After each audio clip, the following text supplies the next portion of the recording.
राजा, तेरी महिमा होवे सदा। तू है प्रभु हमारा खुदा,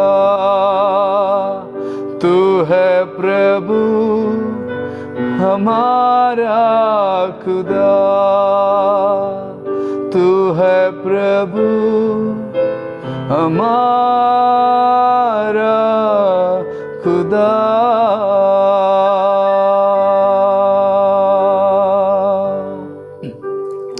थैंक यू लॉर्ड।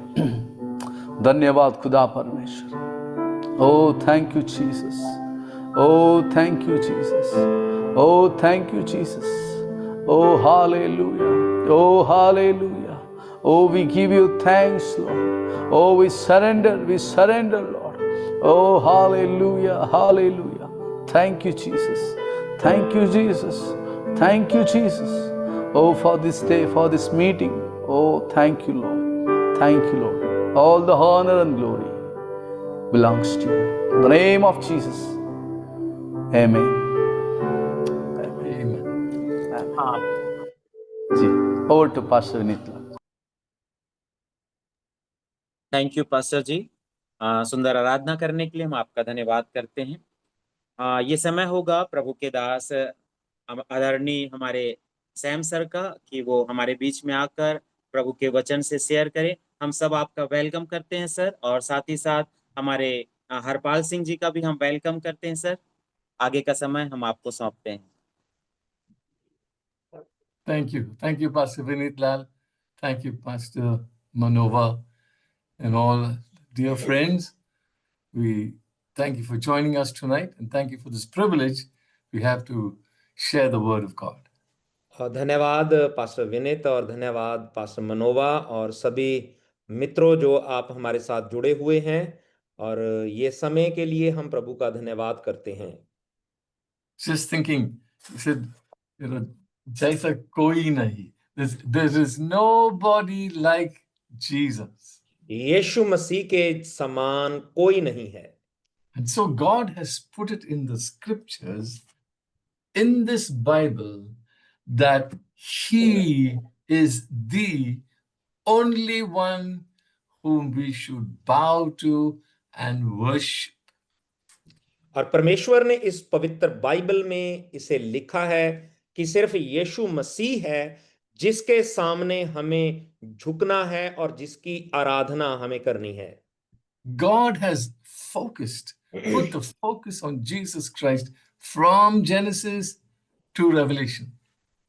परमेश्वर ने उत्पत्ति से लेके प्रकाशित वाक्य तक सिर्फ यीशु मसीह के ऊपर केंद्र किया है।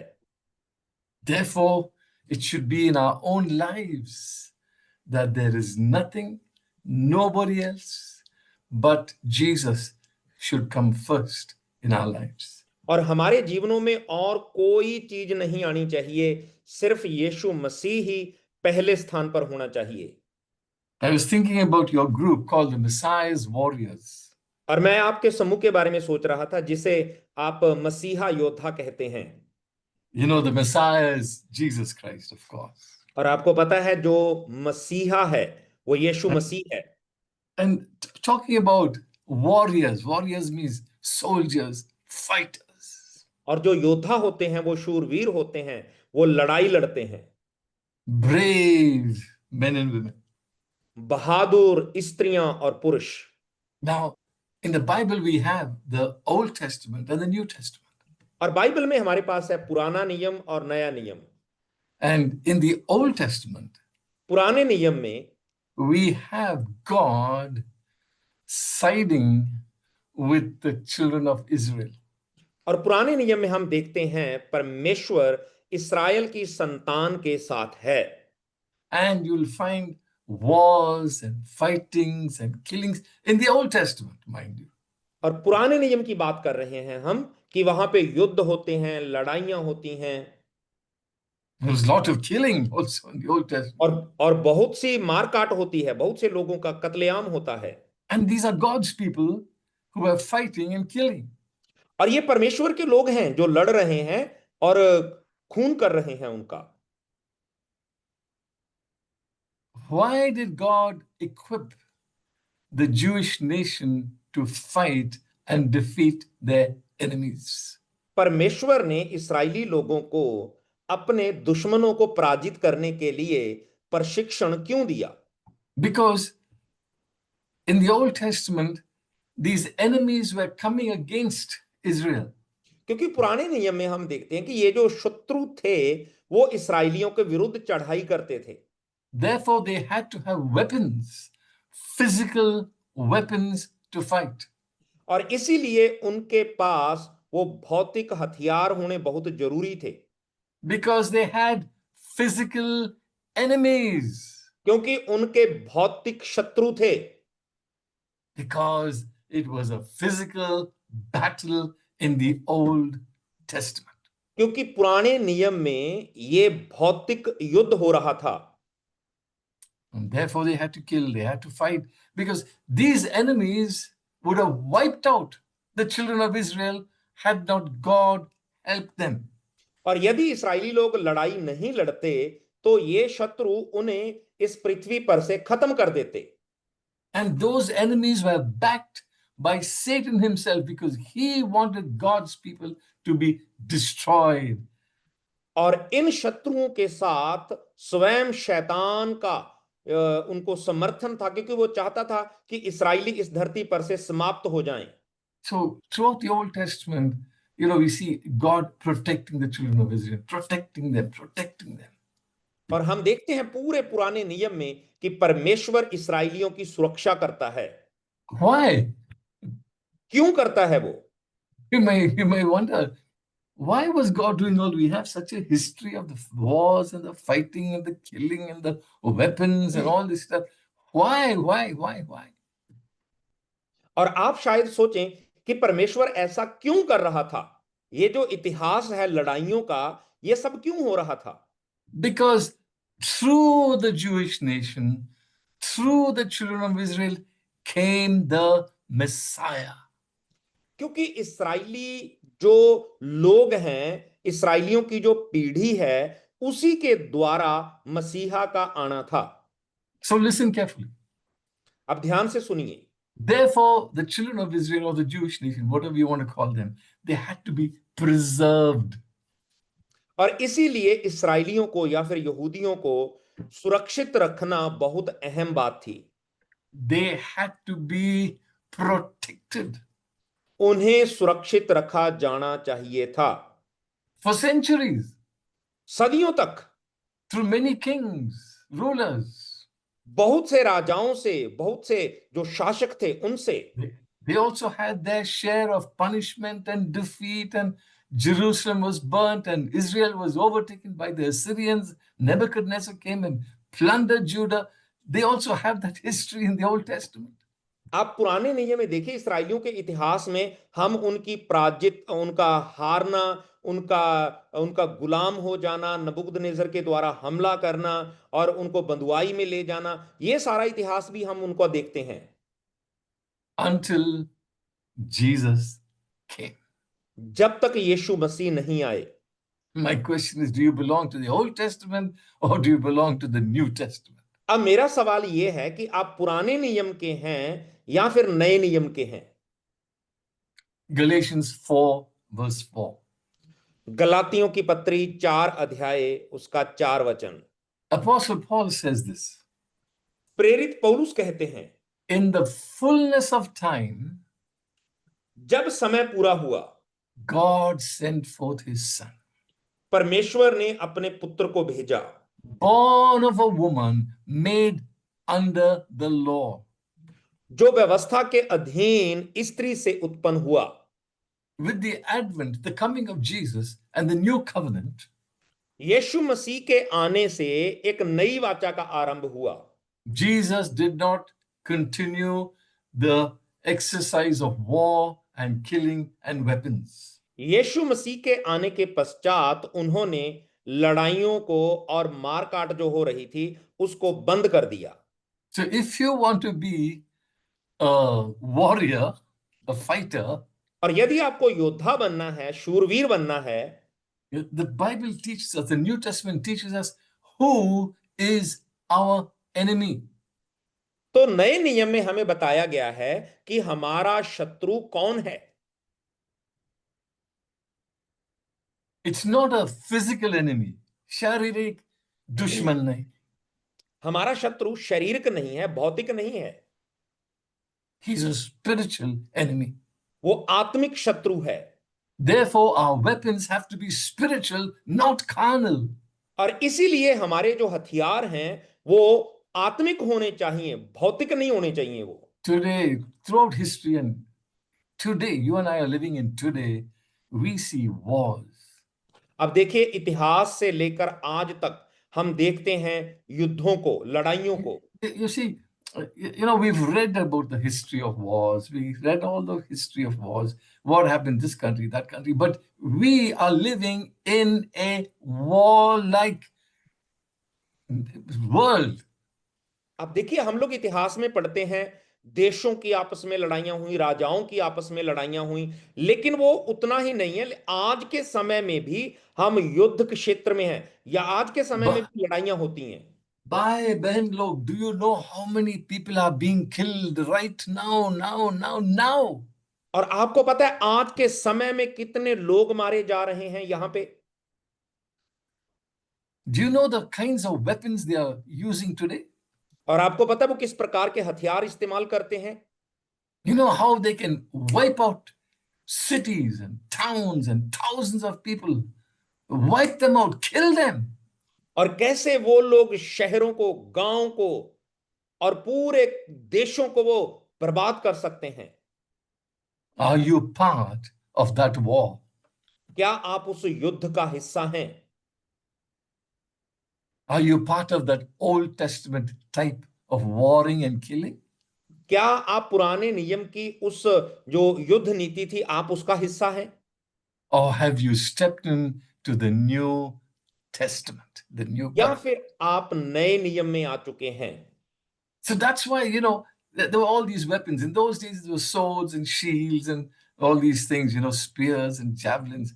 But today's weapons, it's running into billions and billions and billions and crores of rupees. It's all money which should go for the poor, for the upliftment of people, for the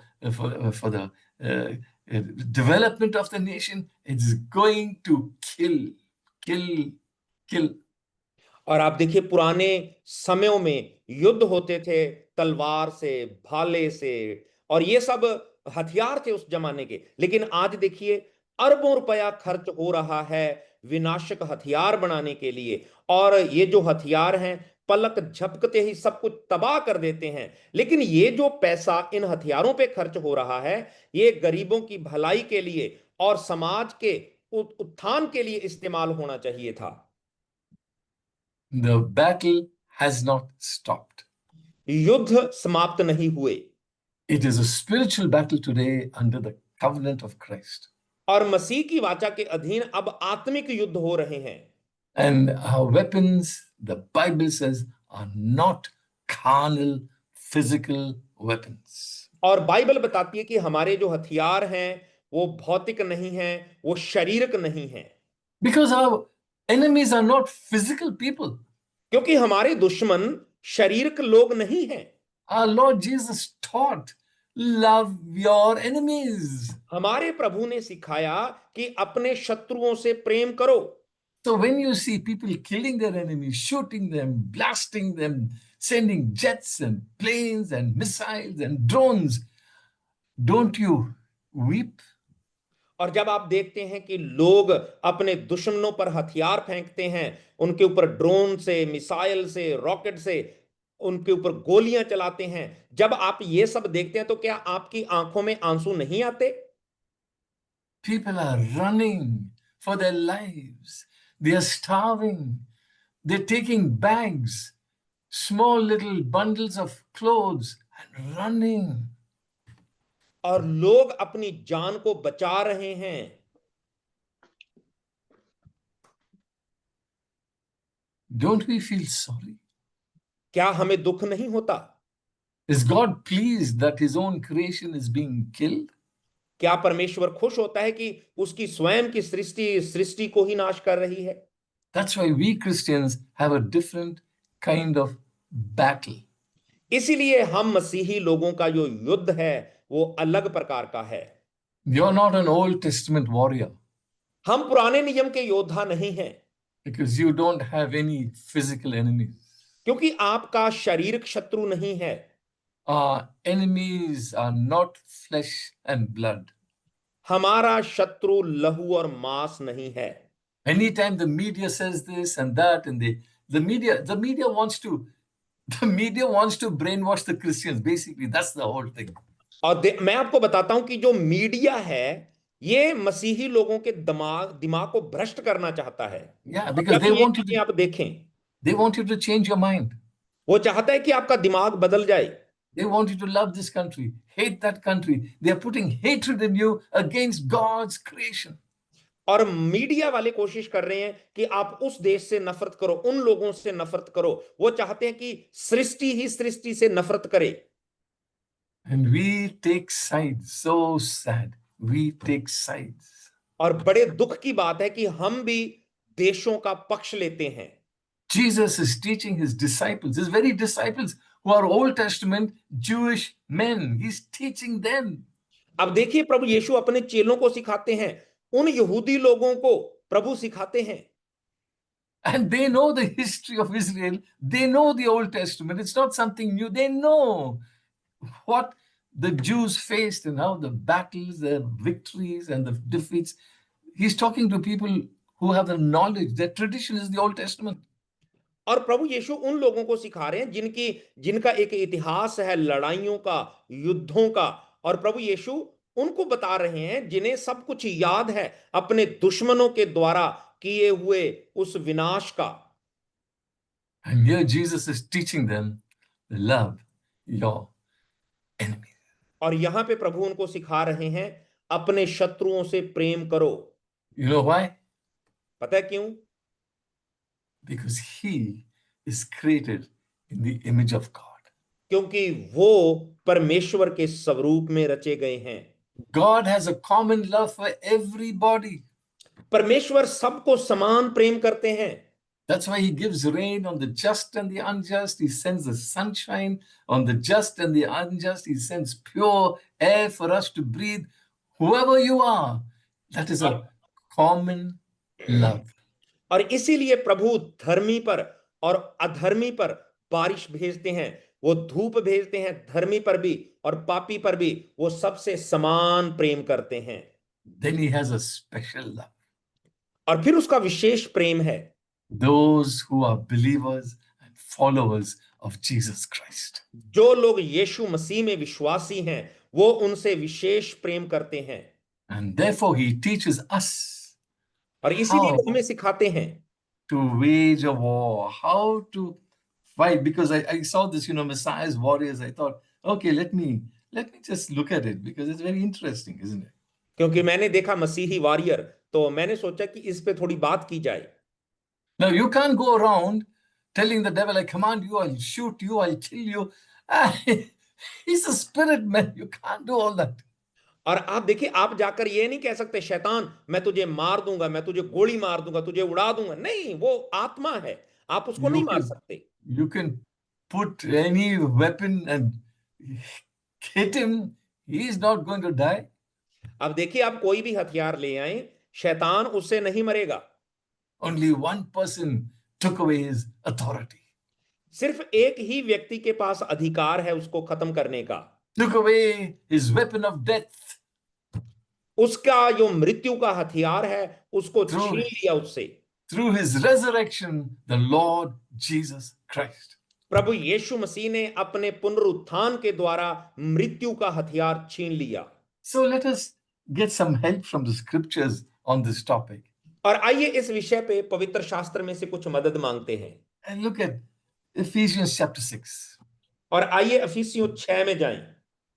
And Apostle Paul has been teaching, he's teaching about the family, husbands, wives, children, and all these things, masters, servants. And then he says, listen, he says, finally, my brethren, that's the final thing. After all my teaching, finally, you've got an enemy now. Listen, और प्रेरित पौलुस पहले माता पिता और बच्चों के बारे में, फिर स्वामी और दास के बारे में सिखाते हैं, और फिर वो कहते हैं कि अंत में आओ हम आत्मिक युद्ध के बारे में बात करें।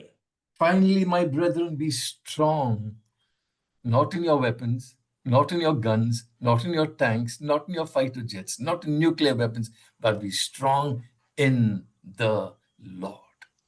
और अंत में मेरे प्रिय भाइयों, प्रभु में समृद्ध बनो, सामर्थी बनो, अपने हथियारों में नहीं, भौतिक हथियारों में नहीं, लेकिन प्रभु में समृद्ध बने, सामर्थी बने। And in the power of his might. This is talking about a spiritual warfare, a spiritual power. और प्रेरित पौलुस यहां पे आत्मिक युद्ध की बात करते हैं। Put on the whole armor of God.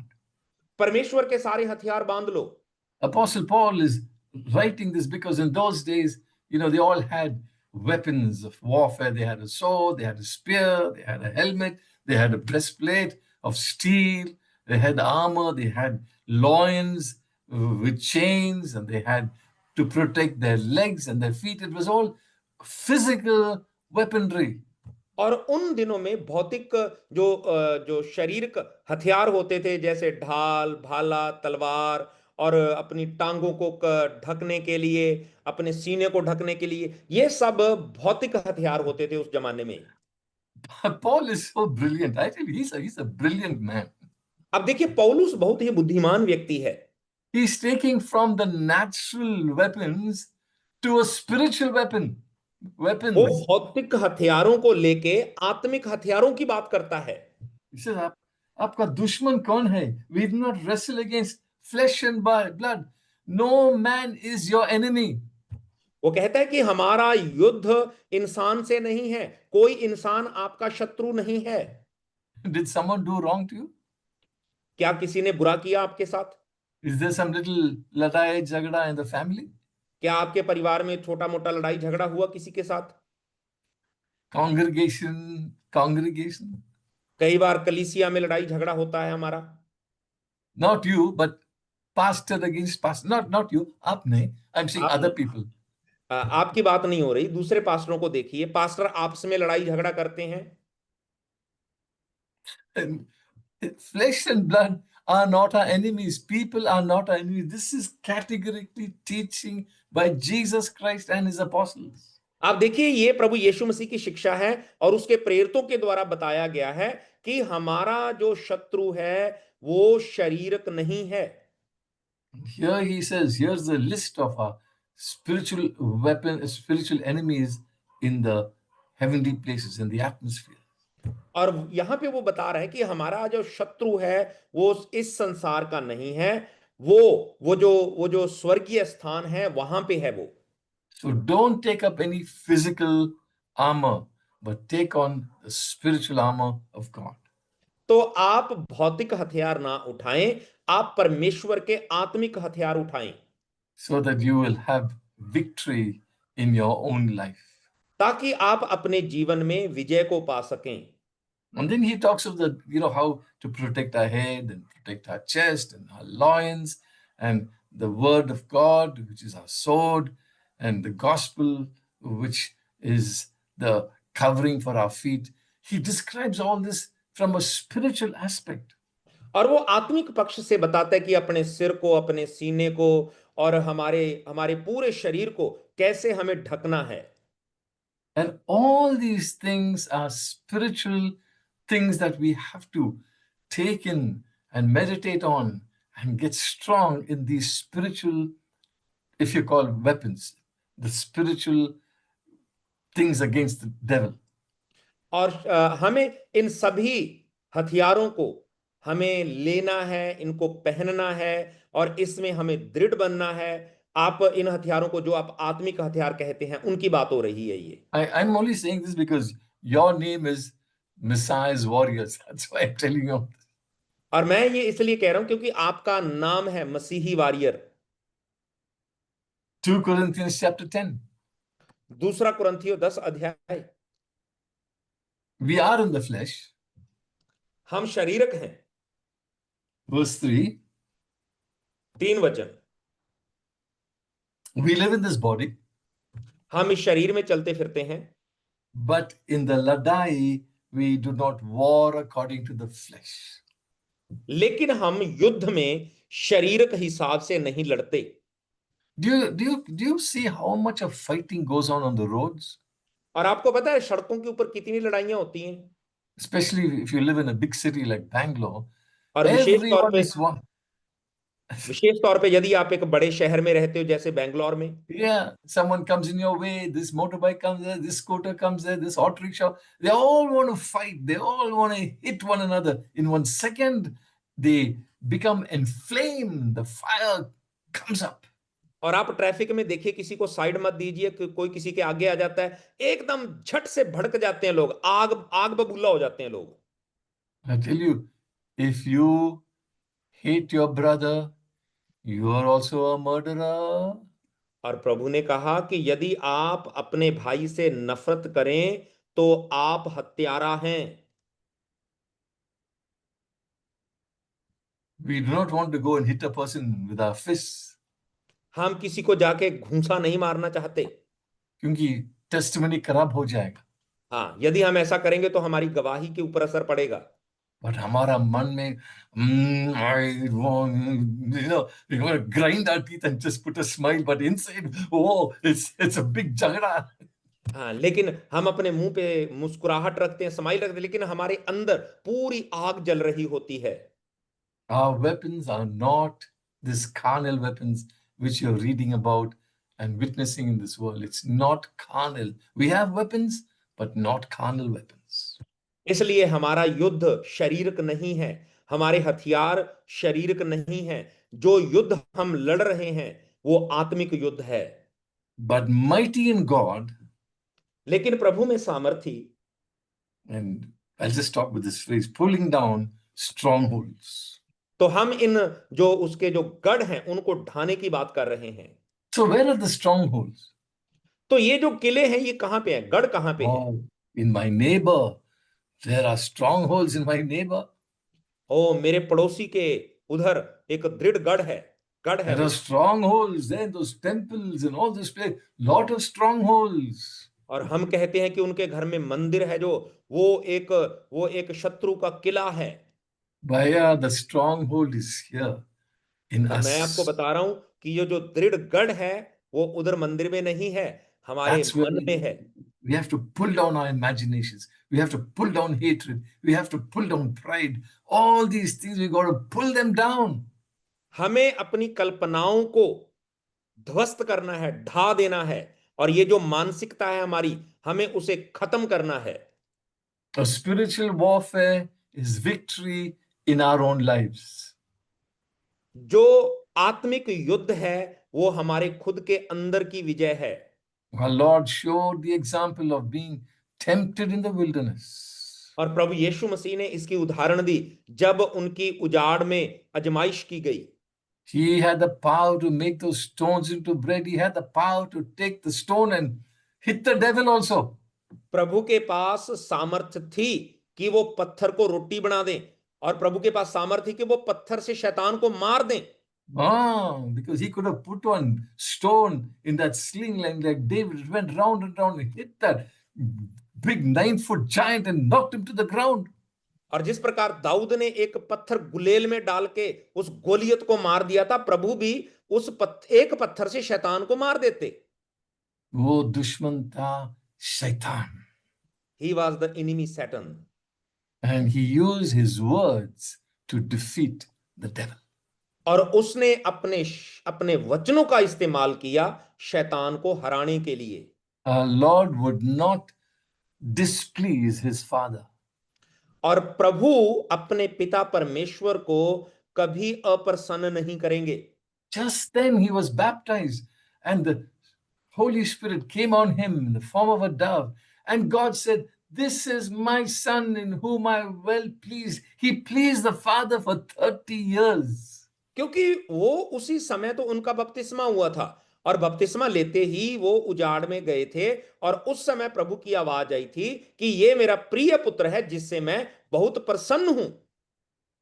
So the devil comes along. और वहीं पे शैतान आता है। I just heard the voice and you are the Son of God, is it? Let me see. If you are the Son of God, you do the following three things. He gave और three temptations. मैंने सुना है कि तू परमेश्वर का प्रिय पुत्र है, और यदि तू प्रिय पुत्र है तो आओ हम तीन कामों को करें। ये तीन काम करके दिखाओ। The power of God, the Holy Spirit rose up in Christ. और पवित्र आत्मा की सामर्थ प्रभु के अंदर प्रकट हुई। He was not going to be tempted by the world, by food or kingdoms. Nothing, no temptation was going to overtake Jesus. और यीशु मसीह के ऊपर कोई भी अजमाइश प्रबल नहीं हो सकती। इस संसार की कोई शक्ति, कोई राजा, कोई ताकत उसके ऊपर प्रभावशाली नहीं हो सकती। So I'll just leave this point. Victory will start and should start in our own personal lives. और मैं आपको बताना चाहता हूं कि जो जीत है, जो विजय है, वो हमारे अंदर से शुरू होनी चाहिए। We should have victory over the lust of the flesh, the lust of the eyes, the pride of life. और हमें विजय पानी है अभिलाषाओं के ऊपर, आंखों की अभिलाषा, जीवन का घमंड, इन अभिलाषाओं के ऊपर हमें विजयी होना है।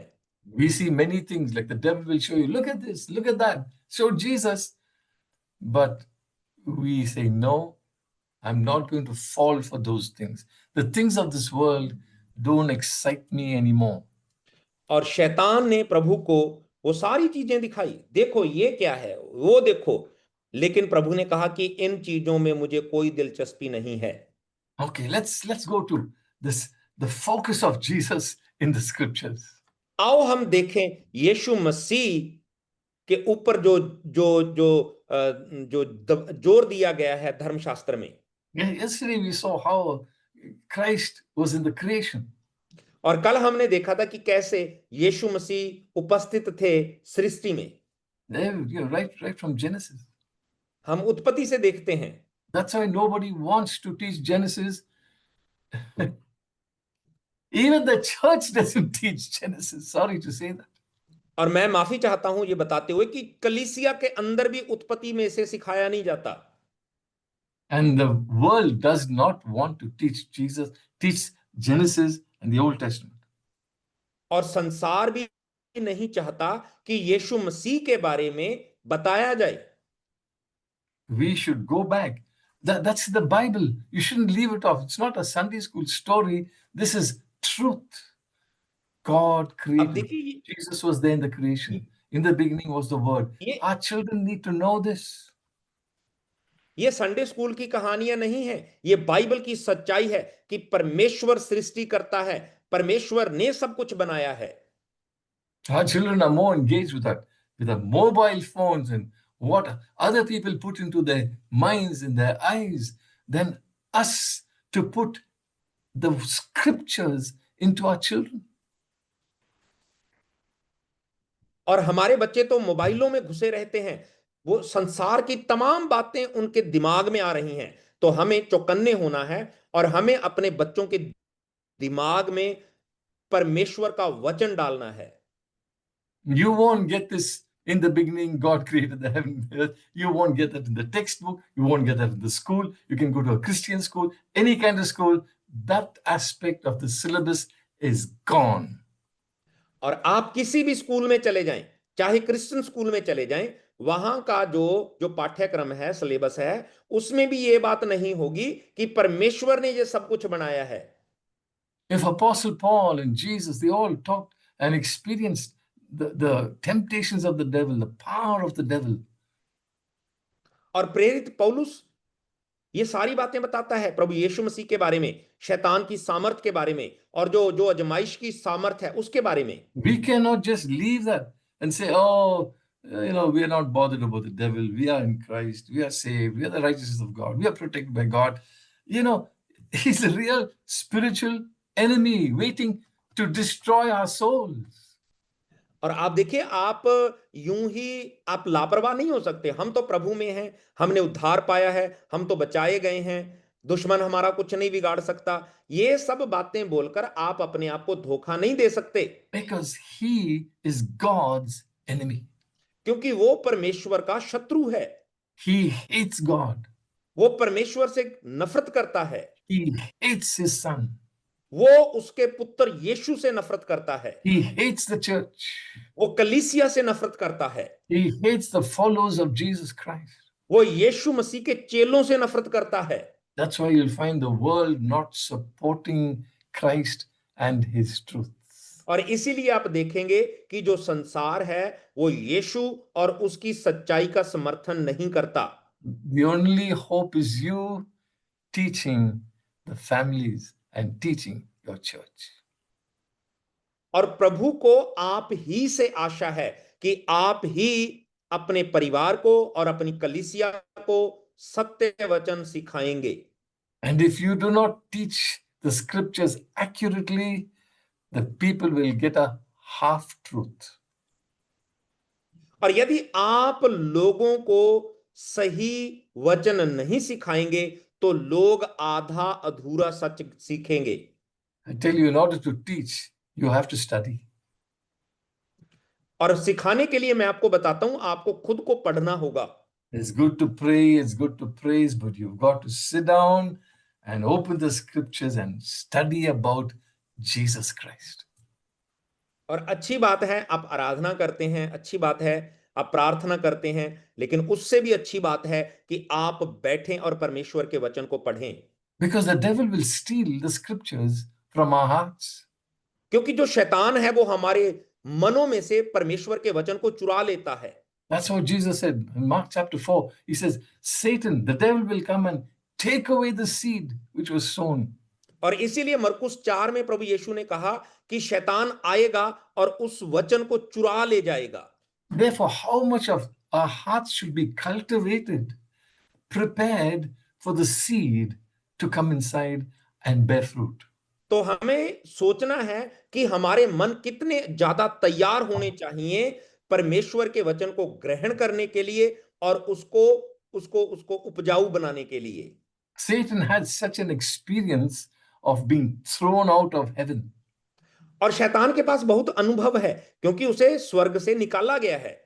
You know, you'll read that in Isaiah chapter 14. और आप यशायाह 14 में उसको पढ़ सकते हैं। It's terrible because this is what the scripture is saying about Lucifer. और यही तो शैतान के बारे में, लूसीफर के बारे में धर्मशास्त्र में लिखा है। Isaiah chapter 14, यशायाह 14 verse 12. 12 वचन। How you are fallen from heaven, O Lucifer, हे लूसीफर, तू स्वर्ग से कैसे गिराया गया? son of the morning. हे भोर के तारे, How you are cut down to the ground. और तू जमीन पे कैसे गिराया गया? You weaken the nations. और तूने राष्ट्रों को कमजोर किया। Now here is the character of Lucifer. और अब यहां पे लूसीफर का जो स्वभाव है वो बताया गया है। You have said in your heart, तूने अपने हृदय में कहा, I will ascend into heaven. मैं स्वर्ग पर चढ़ूंगा। I will exalt myself above the throne of God. मैं अपना सिंहासन परमेश्वर के सिंहासन से ऊपर लगाऊंगा। And I will ascend above the other angels. मैं दूसरे स्वर्गदूतों से ऊपर जाऊंगा। I will sit in the mount of the congregation. I will rule. I will be, look at that, verse 14. I will be like the Most High God. Now he's got his sights to dethrone God and for him to sit on that throne. और देखिए वो कहता है कि मैं परम प्रधान के स्थान से ऊपर जाऊंगा। वो अपने आप को उससे ऊपर रखना चाहता है। But the Bible says, you shall be brought down. और बाइबल कहती है कि तुझे नीचे गिराया जाएगा। You could see how in Ezekiel chapter 28, the pride of Lucifer. और आप देखिए हिजकियेल 28 में जो लूसीफर का घमंड है उसके बारे में बताया गया है। Jesus himself said in Luke chapter 10, I saw Satan falling like lightning. लूका 10 में प्रभु यीशु ने कहा कि मैंने शैतान को गिरते हुए देखा है बिजली के समान। And that's what happened between Genesis chapter 1 verse 1, Genesis chapter 1 verse 2. In between those two verses, it was the terrible fall of Lucifer. But we won't go to that tonight. But I'm just telling you, you can do your own studies. उत्पत्ति अध्याय 1 का 1 वचन से लेकर उत्पत्ति अध्याय 1 का 2 वचन, इन दोनों आयतों में बहुत ज्यादा गैप है, और ये सारा कुछ उन 2 आयतों के बीच में होता है. But we must know that the devil wants to tempt us. He wants to destroy God's creation. He wants to destroy everything that God loves. The devil wants to destroy. लेकिन मैं आपको बताना चाहता हूं कि जो शैतान है वो परमेश्वर की सृष्टि को नष्ट करना चाहता है. जो कुछ भी परमेश्वर ने बनाया वो सब कुछ तबाह कर देना चाहता है. If God loves you, परमेश्वर आपसे प्रेम करते हैं. the Bible says the devil hates you. और बाइबल ये भी बताती है कि शैतान आपसे नफरत करता है. You have a very terrible spiritual enemy. और आपका एक बहुत ही भयानक शत्रु है. Now, after God created this world so beautiful, created man and woman, और जब परमेश्वर ने इस पूरी सृष्टि को रचा, सुंदर स्त्री और पुरुष को बनाया, the Lord God, said, Adam, you can eat of any fruit of the tree in this garden. और परमेश्वर ने कहा कि तुम इस बाग के किसी भी फल को खाओ, But one tree, लेकिन एक वृक्ष से नहीं खाना. the fruit of that tree, उस वृक्ष का फल नहीं खाना. don't eat it. मत खाना. And what's amazing is God gave Adam one holy commandment. और आपको पता है कि आदम को एक ही पवित्र आदेश दिया गया था. Not 10 commandments, not the whole law, the ceremonial law, no, all the laws and the commandments in the Bible. Just one. आदम को ना तो 10 आज्ञाएं दी गई, ना ही रीति रिवाज के आज्ञाएं दी गई, कुछ नहीं दिया. उसे सिर्फ एक आदेश दिया गया. That forbidden tree. और वो था प्रतिबंधित वृक्ष से फल खाना. Genesis chapter 3, who comes? उत्पत्ति 3 अध्याय में कौन आता है? That serpent, sly, subtle serpent comes and he says, has God really said all this? और 3 अध्याय में शैतान आता है सांप के स्वरूप में, और वो पूछता है क्या सचमुच परमेश्वर ने ये कहा है? So when we see hundreds of scriptures and teachings of Jesus and the apostles, the devil say, do you really believe all that? और कई बार शैतान आता है और पूछता है क्या परमेश्वर ने सचमुच ये कहा है? Jesus' ministry, how many commandments he gave for us to follow and for his apostles to follow. और आपको पता है प्रभु यीशु मसीह ने अपनी सेवकाई के दौरान कितनी आज्ञाएं दी जो हमें माननी है? We don't even teach those. It's like, it's not there. It's not in my Bible. That's not good. आप देखिए, हम उन आज्ञाओं के बारे में किसी को बताते भी नहीं, और हम बोलते हैं ये तो हमारी बाइबल में है ही नहीं. Because his teachings is a narrow way. क्योंकि प्रभु की जो शिक्षाएं हैं वो तंग रास्ता है.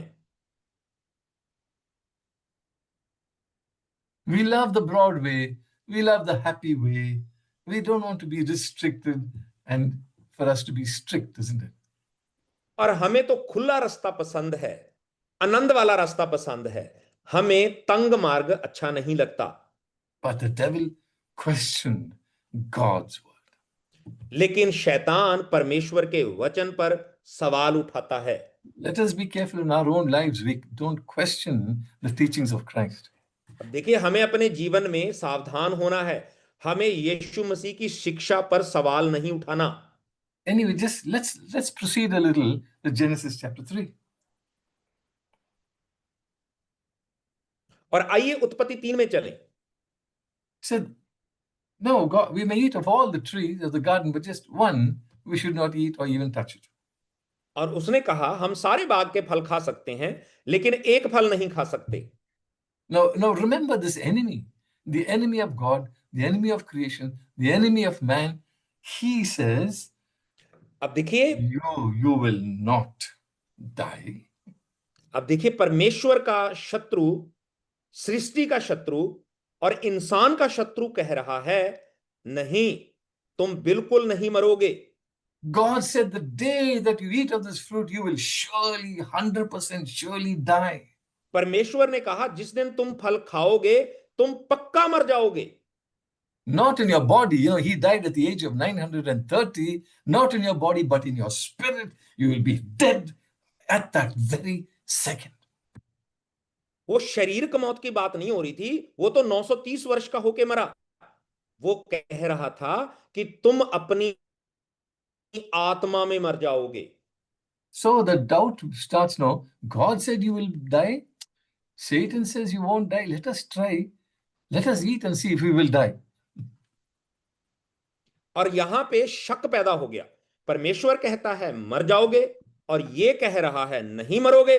चलो आओ देखते हैं, इसको चेक करके देखते हैं कि हम मरते हैं या नहीं मरते। Here's the next temptation. और अब देखिए एक नई आजमाइश है यहां पे। You will be like God. ओ तुम परमेश्वर के जैसे बन जाओगे। This is a big temptation even for us. We want to be like Jesus. और ये सबसे बड़ी आजमाइश है, हम यीशु के जैसे बनना चाहते हैं। I want to do miracles like Jesus. मैं यीशु के जैसे चमत्कार करना चाहता हूं। I want to speak to the rain and the rain will stop. और मैं बारिश को हुक्म दूंगा और बारिश रुक जाएगी। I want to feed 5,000 people with 2 fish and 5 loaves. और मैं 5,000 की भीड़ को 5 रोटियों और 2 मछलियों से रजा देना चाहता हूं। That's a good idea, but you try and see what will happen. अब देखिए अच्छी बात है, आप करके देखिए क्या होगा। That instinct in us is to be like Jesus, to be like God. Whatever he did, I want to do, because he said, the things I do, you will do greater things than what I have done, you will do. So we go, full flaming, burning, evangelistic desire to heal the sick and to cast out the devils and to make the lame walk again and the blind to see and raise the dead. It'll be nice if we did all that, but that's not happening. अब देखिए यहां पे अजमाइश में पड़ जाते हैं हम। यीशु ने कहा जैसे मैंने काम किए हैं तुम भी करोगे, बल्कि मेरे से बढ़कर काम करोगे। और यहीं पे हम लोग अजमाइश में पड़ जाते हैं और हम कहते हैं आओ हम भी चमत्कार करते हैं, मुर्दों को जिलाते हैं, अंधों को देखने लगाते हैं और हम भीड़ को खिलाते हैं। आओ हम ये चमत्कार करें और अपना एक नाम कर दें दुनिया में। ऐसा नहीं होना चाहिए। You can imagine if we do any miracles, how puffed up we'll be, how full of pride. और आप देखिए यदि कोई चमत्कार हो जाता है तो हमारे अंदर घमंड आ जाता है, हम फूल जाते हैं कि मेरी प्रार्थना से चमत्कार हो। बड़ा पोस्टर आएगा, एडवर्टाइजमेंट करेगा, it'll come on WhatsApp, X, YouTube, here, brother, and all the people will come running. Oh, they never ran like that for Jesus, but we want that. And big pictures, the writing will be small, but the picture will be great, big. और जैसे ही ये चमत्कार होंगे तो सब जगह पे उसकी मशहूरी की जाती है ना। यूट्यूब पे, ट्विटर पे, एक्स, सब जगह पे उसको फैला दिया जाता है और फिर हमारी तस्वीर बड़ी होती है और परमेश्वर का वचन बिल्कुल छोटा सा होता है। What I'm saying is, it's so easy to become proud. और मैं असल में क्या कह रहा हूं कि घमंडी बनना बड़ा आसान है। And we love people to follow us. We want people to give us the glory. We want people to admire us. It's not good. That's not how Jesus was. और हम खुश होते हैं जब लोग हमारी प्रशंसा करते हैं, लेकिन मैं कहता हूं कि यह अच्छी बात नहीं है। Anyway, we know the fall of Adam and Eve and how they fell, and God was very grieved in his spirit. और हम जानते हैं कि आदम और हवा कैसे गिरे और कैसे उनका पतन हुआ। हमें परमेश्वर की आत्मा को दुखी नहीं करना। You can read the rest of the chapter. It's good to read these early chapters, especially the first 5-6 chapters of Genesis, nobody teaches this and talks about it. It's like a forgotten chapter in the Bible. और देखिए जो पहले 5-6 अध्याय हैं उत्पत्ति के, इनको भुला दिया गया है। कोई इनमें से प्रचार नहीं करना चाहता, कोई सिखाना नहीं चाहता। God told the devil. Finally, God said something to Adam, said something to Eve, and finally he says, devil, I'm going to tell you something. और जब सब बातें हो गई तो परमेश्वर ने कहा, शैतान, मैं तुझे कुछ बताता हूं। You're going to be on your belly and you're going to eat dust all the days of your life. तू अपने सारा जीवन अपने पेट के बल घिसेगा और तू धूल चाटेगा। Man was made out of dust. जो इंसान है वो मिट्टी से बनाया गया। God said the devil will come after your body. That's what he wants. और शैतान हमेशा तेरे शरीर के पीछे आएगा, क्योंकि Anyway, शैतान verse- शरीर को चाहता है। Verse 15, Genesis 3, verse 15. Here's my point. उत्पत्ति 3:15। He says, I will put enmity between you and the woman. Telling the devil, I'll put enmity between you and the woman, the human race. और प्रभु ने कहा कि मैं तेरे और स्त्री के बीज के दरमियान शत्रुता डालूंगा। Between your seed, devil, all that those demons who follow you, between your seed and the seed of the woman. Notice that, the seed of the woman. अब ध्यान दीजिए, शैतान, तेरे बीज, जो लोग तेरी बातों को मान के तेरे पीछे चलते हैं, उनमें और स्त्री का बीज, जो परमेश्वर की सृष्टि है, उन दोनों के बीच में शत्रुता। So, who is the seed of the woman? अब जो स्त्री है उसका बीज कौन है? It's a conception that no man was involved in. और ये बताया गया है कि जब गर्भ धारण होता है तो उसमें किसी भी आदमी का योगदान नहीं होगा। Because we are the seed of men. Because of our parents coming together, we were conceived. और हम अपने माता पिता के इकट्ठे होने से पैदा हुए हैं। But for the conception of the Holy One, that most Holy One, लेकिन जो पवित्र है, जो परमेश्वर का पवित्र जन है, उसका गर्भ में आना, in the womb of a virgin, एक कुंवारी के गर्भ में आना, that which is born of the Holy Spirit, जो पवित्र आत्मा से पैदा हुआ है, he is called the Son of God. वो परमेश्वर का पुत्र है। He is a seed of the woman, only seed of the woman. सिर्फ एकमात्र वही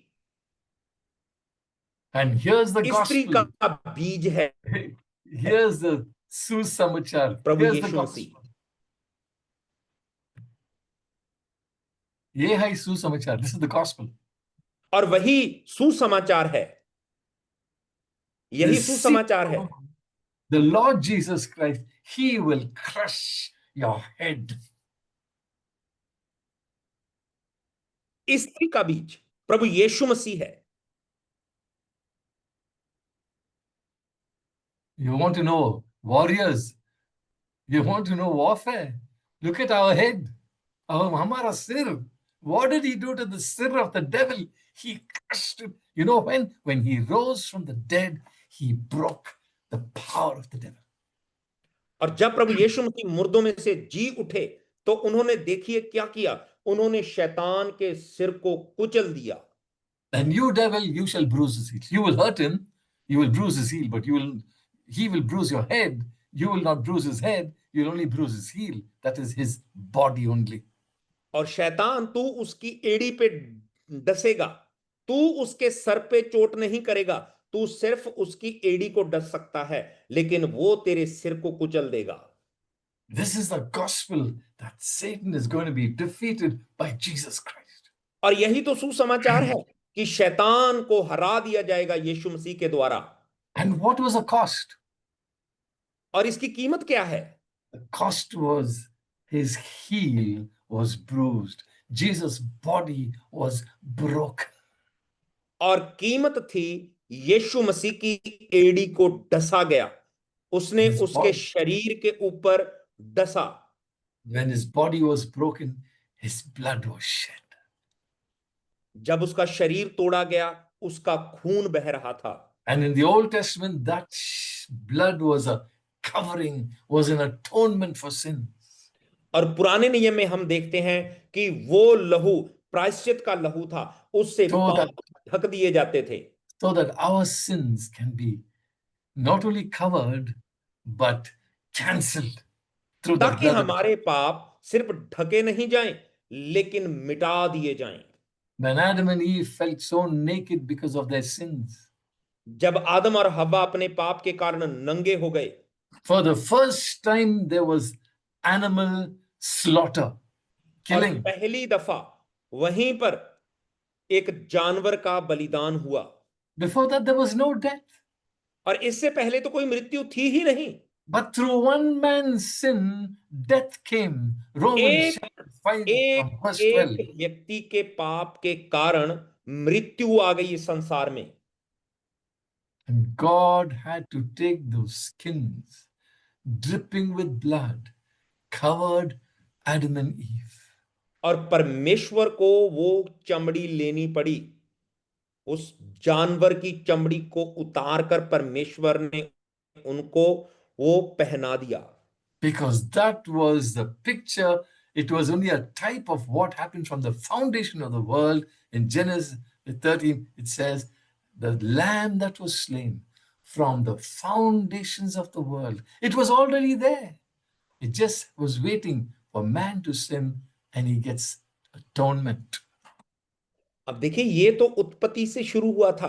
वो मेमना शुरुआत में ही बलिदान कर दिया गया था। उसकी चमड़ी को लेके जो मनुष्य का जो नंगेज है, जो नंगापन है, उसको ढका गया।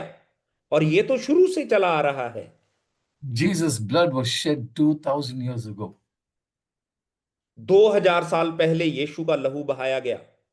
One time his blood was sprinkled on the mercy seat.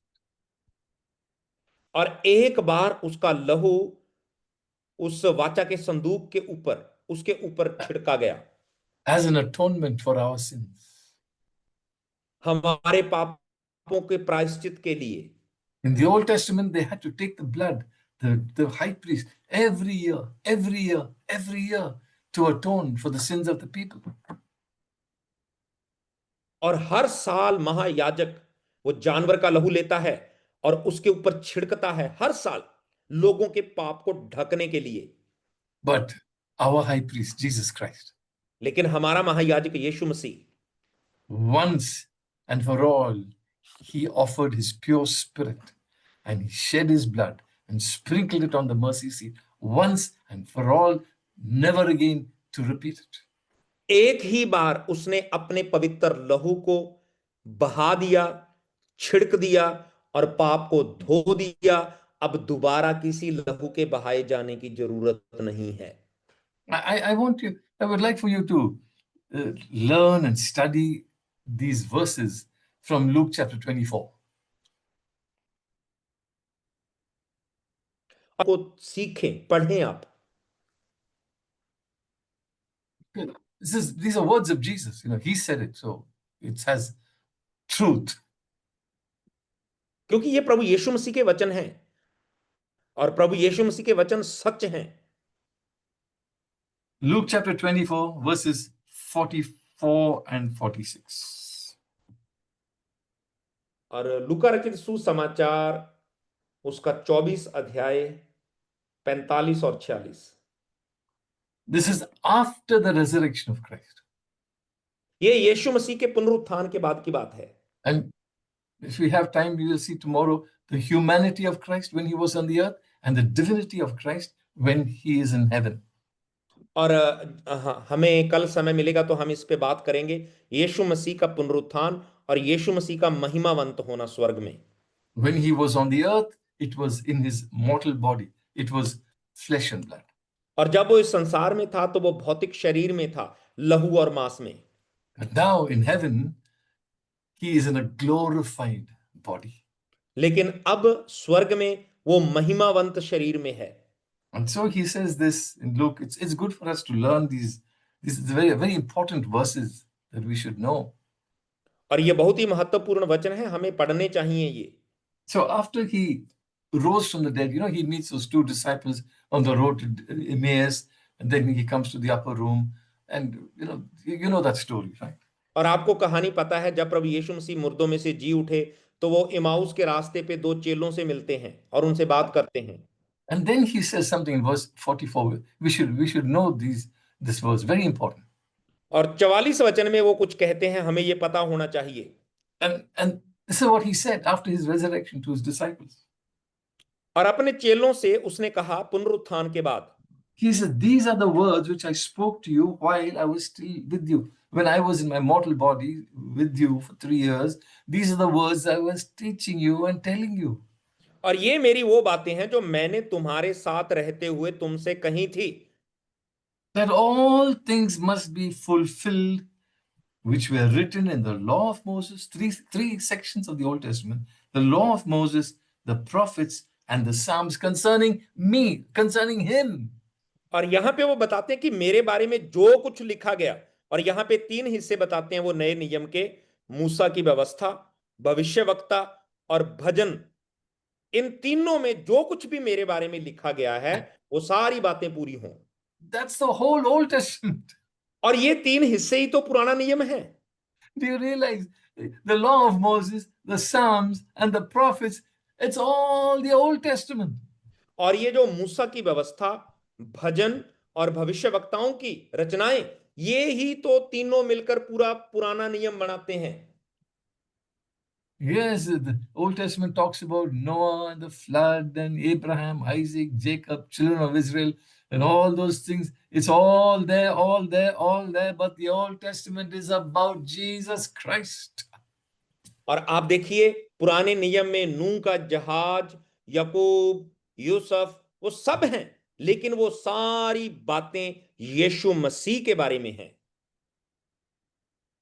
In the Old Testament, in the law of Moses, in the Psalms, and in the prophets, it talks about me, about Yesu Christ, about Jesus Christ.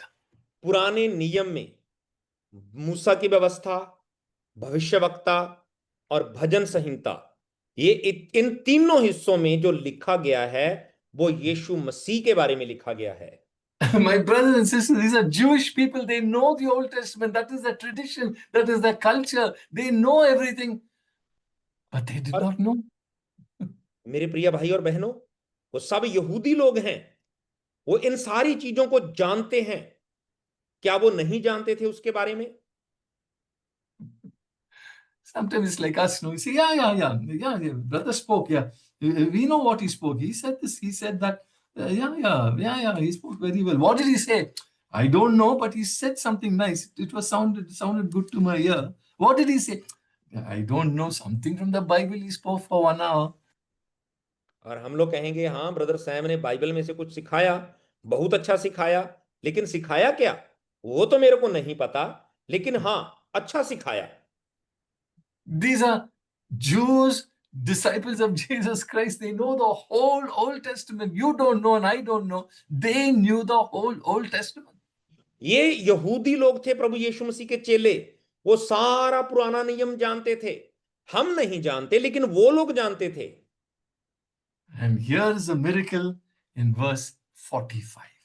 और 45 वचन में यहां पे चमत्कार है। You want to know miracles? You want to open blind eyes? Look at this miracle.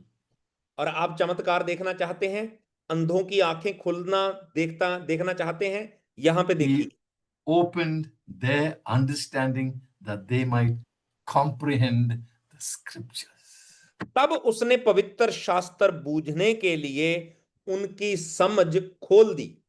All their lives they knew the law, all their lives they knew Deuteronomy, all their lives they knew the history of the children of Israel. They knew the prophets, it was their culture. ये तो उनकी संस्कृति थी, उनको मूसा की व्यवस्था, भजन संहिता, भविष्यवक्ताओं की रचनाएं, सब कुछ आता था उनको। They knew, but they did not understand. उनको पता था, लेकिन वो समझते नहीं थे। How many times Jesus would ask his disciples, do you understand? Yes, Lord. Do you understand? Yes, Lord. कितनी बार प्रभु ने अपने चेलों से पूछा, क्या तुम्हें समझ में आया? हाँ प्रभु, आ गया। समझे? हाँ प्रभु, समझ गए। We'll understand, you will understand, I will understand only when the Holy Spirit opens our understanding. आप उस बात को समझेंगे, मैं उस बात को समझूंगा, हम सब तभी समझेंगे जब पवित्र आत्मा इस मध्य में आ जाएगा। And he says, he opened their understanding that they might comprehend the scriptures. What does the scripture say? For thus it is written, and thus it is necessary for Christ to suffer and rise from the dead the third day, and that repentance and remission of sins should be preached in his name, beginning in Jerusalem. And that's where the gospel went out, and the words came from the risen Lord Jesus Christ. और उनसे कहा, यूं लिखा है कि मसीह दुख उठाएगा और तीसरे दिन मरे हुओं में से जी उठेगा, और यरूशलेम से लेकर सब जातियों में मन फिराव का और पापों की क्षमा का प्रचार उसी के नाम से किया जाएगा। Remember, you have a spiritual enemy. और आप याद रखें, आपका एक आत्मिक शत्रु है, He wants to steal and kill and destroy your soul. और वो चाहता है आपके प्राण को चुराना और उसको नाश करना। Jesus wants to save our souls और यीशु मसीह हमें बचाना चाहते हैं and to give us eternal life. और हमें अनंत जीवन देना चाहते हैं। It was through his death and burial and resurrection. और ये उसकी मृत्यु, उसके दफनाए जाने और उसके पुनरुत्थान से संभव है। It's a great gospel. और ये बहुत महान सुसमाचार है। Nowadays, we don't teach the gospel. We don't talk about his death, his sufferings, his resurrection. All that happens Good Friday, Easter Sunday. But, finish. Calendars turned. और आजकल हम सुसमाचार की बात नहीं करते, हम उसके मरने, उसके दफनाए जाने, उसके पुनरुत्थान की बात नहीं करते। हम साल में सिर्फ ईस्टर के ऊपर ही बात करते हैं, उसके मरने के बारे में। ये है सत्य, कहानी नहीं बोलना यार। This is the truth. Speak the truth again and again and again and again. Till people understand, the understanding will be opened. हमें लोगों को कथा कहानियां नहीं सुनानी, हमें यही सच्चाई सिखानी है लोगों को। यही सच्चाई है, एकमात्र सच्चाई, और यही लोगों को पता होनी चाहिए। We'll continue tomorrow and we'll talk a little more about this gospel, and then we'll talk about the humanity of Christ, and then we'll talk about the divinity of Christ and what he's doing right now in heaven and how we can love him and look forward to going to heaven where he is. और कल हम बात करेंगे प्रभु यीशु मसीह के मानवीकरण और उसके स्वर्ग में जाने, और अब वो यीशु मसीह स्वर्ग में क्या कर रहे हैं। कल हम इस विषय के ऊपर बात करेंगे। Bring your friends, let's all gather around the word of the Lord Jesus Christ. और अपने मित्रों को बुलाएं ताकि हम सब लोग मिलके प्रभु यीशु मसीह के वचन के बारे में सीख सकें। No glory for any of us. We're all sinners saved by grace. और यहाँ पे किसी मनुष्य की महिमा नहीं होनी चाहिए, हम तो सभी पापी हैं। It's only the Lord Jesus who should take the glory, not us. और सारी महिमा प्रभु को मिलनी चाहिए, हमें नहीं मिलनी चाहिए। Thank you and good night. Thank you. Over to you, pastors Vinit and Manava and all the other और brothers and धन्यवाद आप sisters. God सभी bless का, you. और बाकी समय पास्टर जी आपका। Thank you Thank you, sir. Pastor Har. Thank you, Pastor Harbal. Lovely translation. Praise the Lord. Praise the Lord sir, thank you very much sir. Thank you sir सुंदर वचनों के लिए जो आपने हमें सिखाया है। पिता परमेश्वर आपको बहुत आयत की आशीष देवे। आइए मेरे प्रियो, हम प्रार्थना में जाएंगे और हमारे बीच में ब्रदर अश्विन जी हैं, वो प्रार्थना करेंगे आज के वचन के लिए और सारी बातों के लिए। जितने भी लोग जुड़े हैं उनके लिए आप प्रार्थना करें और आशीष वचन हम पास्टर मानवा जी के द्वारा ग्रहण करेंगे।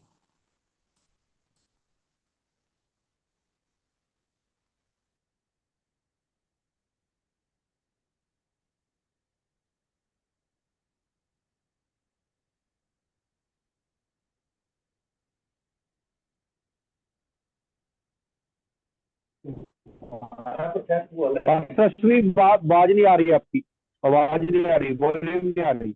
मैंने क्या बोला, पैसे देने के लिए तो बोला मेरे को, जैसा बोल रहे ना पैसा चाहिए।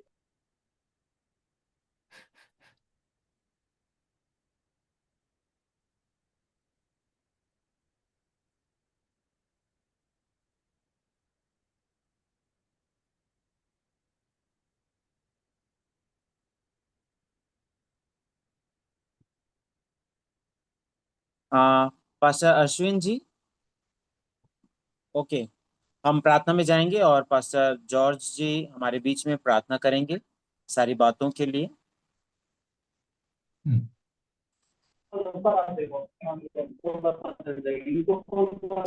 हालेलुया। प्रभु यीशु मसीह के नाम से सबको जय मसीह की। आइए हम प्रार्थना में जाएंगे। स्वर्गीय पिता, यीशु मसीह के नाम से मैं धन्यवाद करता हूँ प्रभु सचमुच खुदावंदा, जिस समय आपने ठहराया था खुदावंदा, प्रभु जिस साल आपने ठहराया था खुदावंदा, ये वक्त आपका था खुदावंद, धन्यवाद हो प्रभु जी। सचमुच खुदावंद धन्यवाद करते हैं प्रभु जी इस अद्भुत समय के लिए खुदावंदा, जो प्रभु तेरे खुदावंदा प्रभु ऋषिदास के द्वारा प्रभु आज दूसरे दिन खुदावंदा हमने गहरी बातों को सीखा है खुदावंदा। सचमुच ऐसा ना हो खुदावंद, धन्यवाद हो प्रभु जी कि बहुत अच्छा सिखाया गया है। ऐसा मत हम जो प्रभु हमारे अंदर बीजा गया है बीज खुदावंदा, जो 100 गुना लाने पाए खुदावंदा, हमारे प्रभु धन्यवाद हो प्रभु, जिंदगियां फलवंत होने पाए, हमारे जीवन में घमंड ना आने पाए, हमारे जीवन में प्रभु आंखों की अभिलाषा ना आने पाए खुदावंदा। यहोवा परमेश्वर, हम अपने आप को खुदावंदा शून्य रखने पाए खुदावंदा, क्योंकि प्रभु आप हमारे लिए शून्य बन गए खुदावंदा। मेरे पिता, मैं धन्यवाद करता हूँ आपके प्रिय दास के लिए प्रभु, अपने दास को और बड़ी लंबी उम्र दे खुदावंदा, अच्छे सेहत दे खुदावंद, धन्यवाद। उनकी फैमिली पर मैं आपकी दया चाहता हूँ, और जितने लोग प्रभु जुड़े हैं प्रभु, सब पर मैं आपकी दया चाहता हूँ। तेरे दास पास्टर हरपाल पर मैं आपकी कृपा चाहता हूँ, जिनके द्वारा प्रभु, इनके मुख के द्वारा प्रभु हमने ट्रांसलेशन को सुना है प्रभु, अपने दास की सेवकाई को बरकत दीजिए खुदावंदा प्रभु हो, और प्रभु धन्यवाद बढ़ाइए खुदावंदा। और पास्टर अश्विनी पर मैं आपकी कृपा चाहता हूँ, जितने भी पास्टर सबान प्रभु जुड़े हैं उनकी कलीसियों पर मैं आपकी कृपा चाहता हूँ पिता। हम अच्छे तरीके से खुदावंदा जो लोग दिए हैं उनको प्रभु चलाने पाए, आपकी कृपा के द्वारा प्रभु हम अपने वचनों को बांट सके पिता। आप दया करें, जितने भाई बहन जुड़े हैं सब पर दया करें, इनकी फैमिली पर कृपा चाहते हैं प्रभु जी, सबको आशीष दे। कल की मीटिंग को पूरे ऑनलाइन को प्रभु आपके पवित्र लहू की सुरक्षा में लाते हैं, नेटवर्क को तेरे हाथों में देते हैं पिता, अपने खुदाम धन्यवाद फजल से चलाना पिता। कल और लोग जुड़ने पाए ताकि हम तेरी और गहरी बातों को सुनने पाए प्रभु। दया करें खुदामदा, सब पर प्रभु कृपा करें, यीशु मसीह के नाम से मांगते हैं, आमीन। आमीन आमीन। आमीन आज आमीन। आशीष वचन ग्रहण करेंगे। अब पिता परमेश्वर का प्रेम, प्रभु यीशु मसीह का अनुग्रह और पवित्र आत्मा की संगति और सहभागिता हम प्रत्येक विश्वासियों के साथ हमेशा हमेशा होती रहे। आमीन आमीन। आमीन आमीन। मेरे प्रियो, आप सभी को जय मसीह की। जय मसीह की। कल फिर हम जुड़ेंगे 8 बजे। आप समय निकाल कर अवश्य जुड़ें, ताकि हम प्रभु के दास के द्वारा आशीषों को और उत्तम वचनों को हम प्राप्त कर सकें। और धन्यवाद देते हैं खास करके हरपाल सिंह जी का कि उन्होंने समय निकाल कर ट्रांसलेट करने के लिए हमारी सहायता करी। प्रभु आपको बहुतायत की आशीष दे पास्टर जी। सभी को जय मसीह की। हालेलुया। जय मसीह की सभी। मैं भी एक बोलना चाहता हूँ, कल आखिरी दिन है, तो जितना भी फायदा हम उठा सकते हैं, लोगों को जोड़िए, अपने दोस्तों को, मित्रों को, और अगर अपने पास एलम के और कांटेक्ट हैं 2013 के, उनको मैसेज करें ताकि वो जुड़ने पाए और सब से हम अच्छे वचनों के साथ ब्लेस होने पाए। तो आप सबको आशीष दे, बड़ी बरकत दे। Thank you. सब लोग ओके आपका वीडियो ऑन रखिए, तभी पास्टर जी को सही लगेगा कि वचन सुनाने के लिए सही रहेगा। सब जो कोई जुड़ते हैं आपका वीडियो ऑन रखिए प्लीज़, ये विनती करते हैं। फाइनल डे है, कल ज़रूर अंकल जी हम सबको प्रार्थना करेंगे, हम अंकल जी से बात करेंगे, इसलिए आपका वीडियो ऑन रखिए, सही रहेगा। पास्टर अश्विनी जी, आपका वॉइस नहीं आ रहा है, प्लीज़ वो थोड़ा देखिए प्लीज़। अभी तो बात कीजिए ना।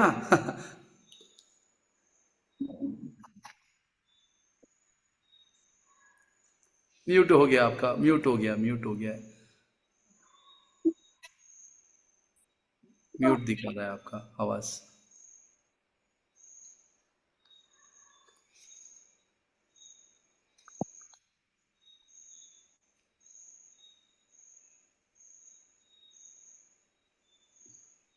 मैं भी अनम्यूट नहीं हो रहा है जी। थैंक यू सो मच सबको। प्रेज लॉर्ड, जय मसीह की। जय मसीह। Praise lord. Praise the lord सबको ब्रदर। जय मसीह की। प्रेज